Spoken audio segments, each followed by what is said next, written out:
bekerja untukmu. Rasa takut itu wajar dan akan selalu ada. Tapi jangan biarkan rasa takut mengatur arah hidupmu. Kalau kamu terus dikendalikan ketakutan, kamu akan terus berada di zona nyaman. Di situ, hidup jadi stagnan dan kesempatan besar hanya lewat begitu saja. Bayangkan kamu punya sedikit tabungan dan mulai berpikir untuk berinvestasi. Kebanyakan orang ragu, takut rugi. Warren Buffett sukses karena berani memulai, memilih investasi yang tepat, dan sabar dalam jangka panjang. Kamu mungkin berpikir, mudah bagi orang seperti dia sudah kaya. Tapi sebenarnya, siapapun bisa mulai, berapapun uang yang dimiliki. Kuncinya adalah berani ambil langkah pertama. Coba tanyakan diri sendiri, berapa kali kamu bakal melakukan sesuatu karena takut gagal? Berapa banyak kesempatan yang kamu lewatkan hanya karena kamu berpikir, bagaimana kalau ini tidak berhasil? Alih-alih fokus pada hasil jangka pendek, pikirkan apa yang bisa terjadi 10 tahun ke depan kalau kamu mulai sekarang. Orang-orang sukses di dunia investasi bukan yang tidak pernah salah. Mereka adalah orang yang berani mencoba, belajar dari kesalahan, dan terus bergerak maju. Jadi kalau saya bisa kasih satu nasihat, mulailah dari sesuatu yang kecil, sesuatu yang kamu sanggup kehilangan, dan jadikan itu proses belajar. Jangan biarkan ketakutan menghentikan langkahmu. Karena risiko terbesar dalam hidup adalah tidak melakukan apa-apa. Setiap kali ketakutan datang, tarik napas dalam-dalam, akui itu, dan tetap melangkah. Dari situ kamu akan mulai membangun ketangguhan dan membuka jalan menuju kebebasan finansial. Ingat, keberanian bukan berarti tidak takut, tapi tetap bertindak walaupun takut. Dan saat kamu mulai melangkah dengan berani, kamu akan mulai melihat perubahan terjadi. Sekarang mari kita bahas hal penting berikutnya, yaitu membangun lebih dari satu sumber penghasilan. Ini bisa benar-benar mengubah cara kamu melihat uang. Kebanyakan orang hanya mengandalkan gaji bulanan. Tapi, kalau hanya punya satu sumber penghasilan, kamu sudah mengambil risiko besar. Karena dunia terus berubah, ekonomi bisa naik turun, pekerjaan bisa hilang kapan saja. Orang-orang kaya punya rahasia, mereka tidak hanya kerja untuk uang, tapi membuat uang bekerja untuk mereka dari berbagai arah.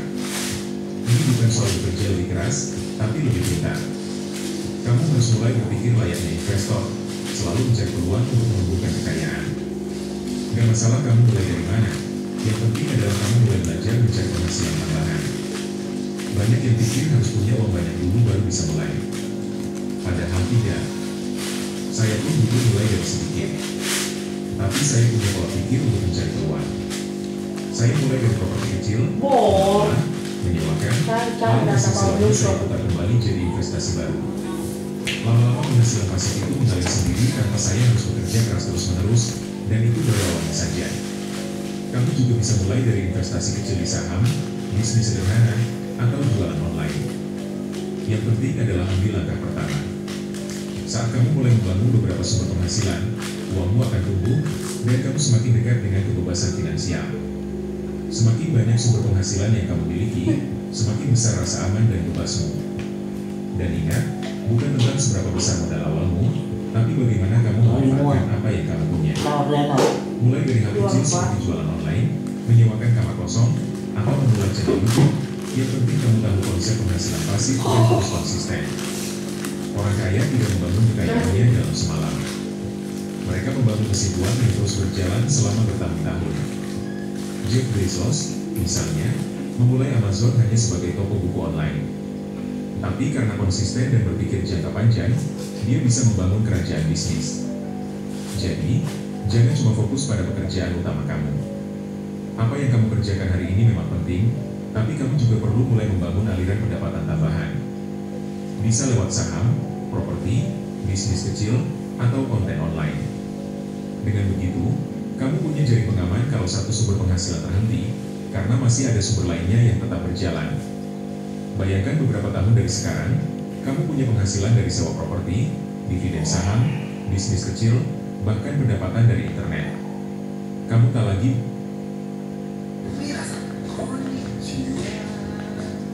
hari ini aku bakal explore satu kota ya.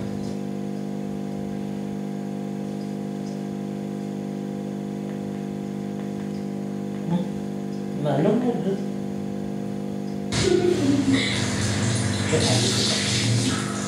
Halo.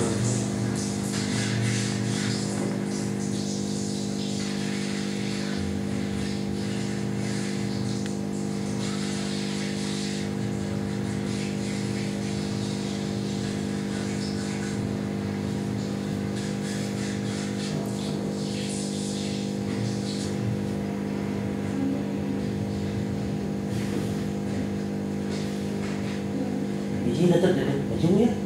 Kencang. Kau cuma cari.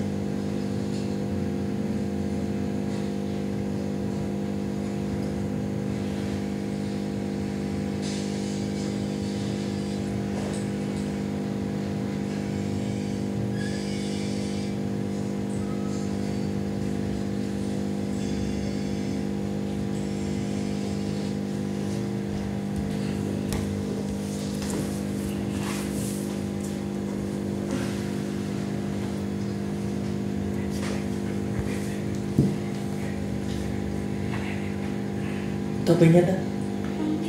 Oh. Giờ có người ta mấy nó lại ngó là bị một thứ. Nhắc đi mà ra người ta sẽ ngó đi mà. Apanya gede? Apanya gede? Baik, lumba-lumba.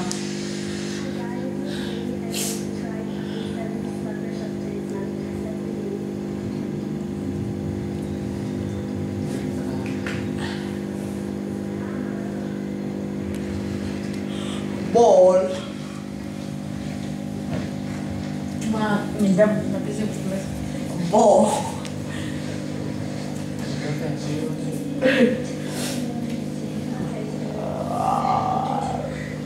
Saya punya asap tapi saya tidak punya api.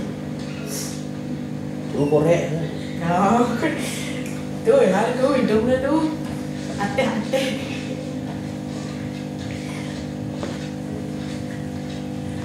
Ano mana sama jalan-jalan.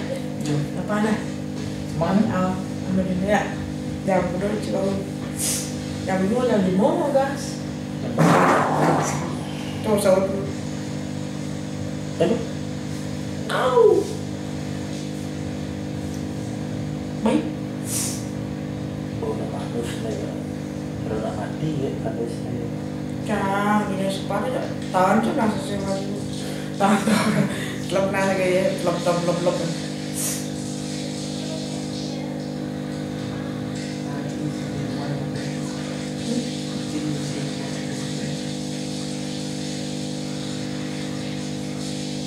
Cara bangke mata yang manusia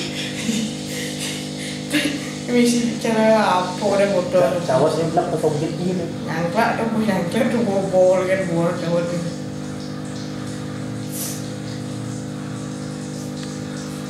balik depan baca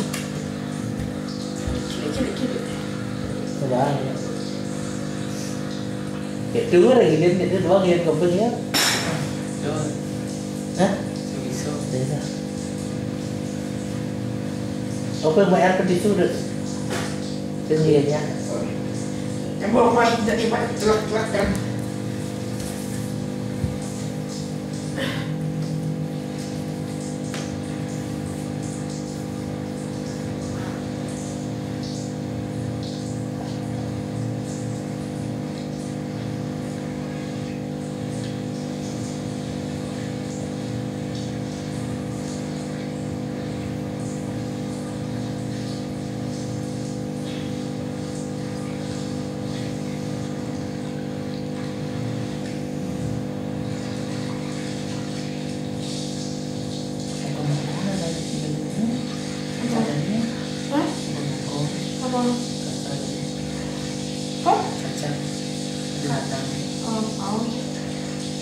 Beneran yang mau mioci mioci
Alhamdulillah baru aja selesai perbaikan alias penambahan exhaust karena kemarin penambahan exhaust di bagian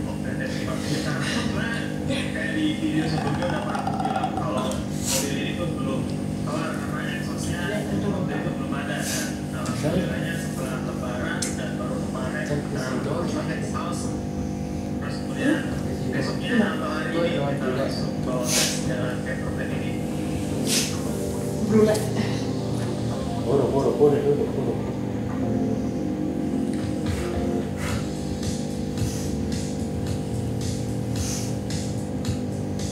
Di hari pertama ini, kami berencana akan melakukan perjalanan dari rumah memasuki tol Jakarta Merak menuju ke pelabuhan dan menyeberangi lautan menuju ke Bakahuni atau Provinsi Lampung. Karena kami memulai perjalanan pada siang hari dan kami mengestimasi akan tiba di Provinsi Lampung atau di rest area sekitar sana itu pada sore ataupun malam hari. Jadi masih aman ya kalau kalian mungkin melakukan start pada siang hari dari Tangerang atau mungkin dari area Jabodetabek menuju ke Lampung. Jadi gak ada tuh cerita kemalaman di kapal ataupun pas nyampe pelabuhan Bakahuni.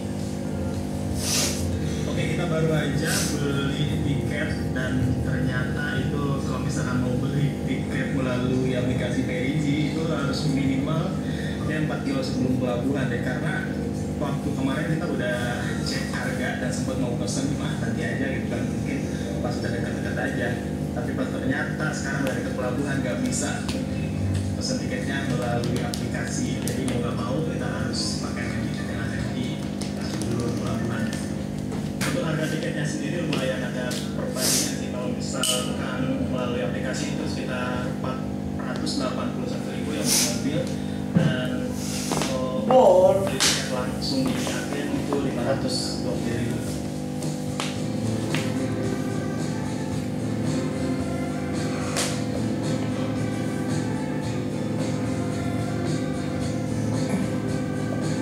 Pembelian tiket selesai dan kami mulai memasuki area pelabuhan Merak. Nah di sini kami sebenarnya belum tahu ya harus ke arah mana gitu untuk menuju ke kapal. Cuma berhubungan ada mobil di depan, ya udah kami ikutin aja deh sampai akhirnya kita mulai memasuki kapal.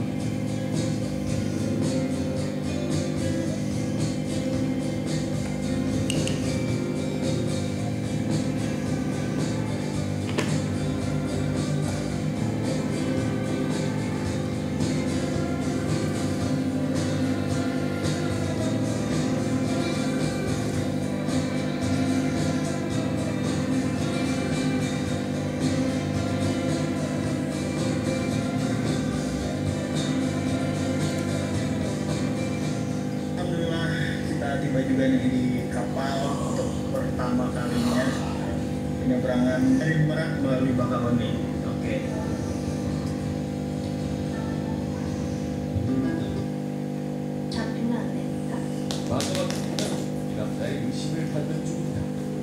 Markus. 하나 더 지하 2층에 주차된 차량 블랙박스 확인해 봐야겠다. 야, 대한민국 CCTV 공화국이야. CCTV 확인하는 게 항상 하는 일이고. CCTV는 불방이든 가짜잖아. 전청상.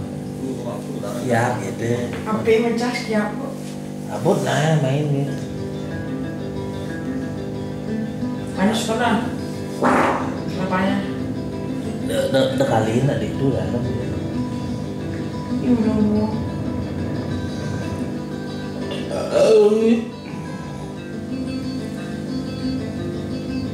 Kami memasuki kapal sekitar pukul 2 siang dan kapal yang kami naiki cukup terlihat bersih, rapi, dan jumlah kendaraan pribadi yang gak terlalu banyak. Dan alhamdulillahnya ombak pada saat itu juga gak terlalu tinggi, jadi masih aman di kapal.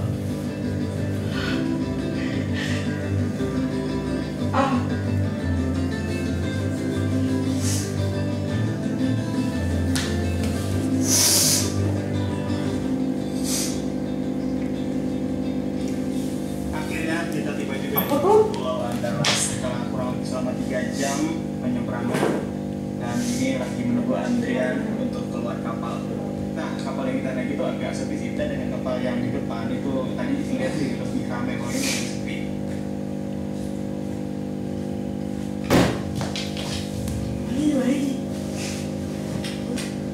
Siap itu kan lah. Kali nak dek tu ya. Ayo.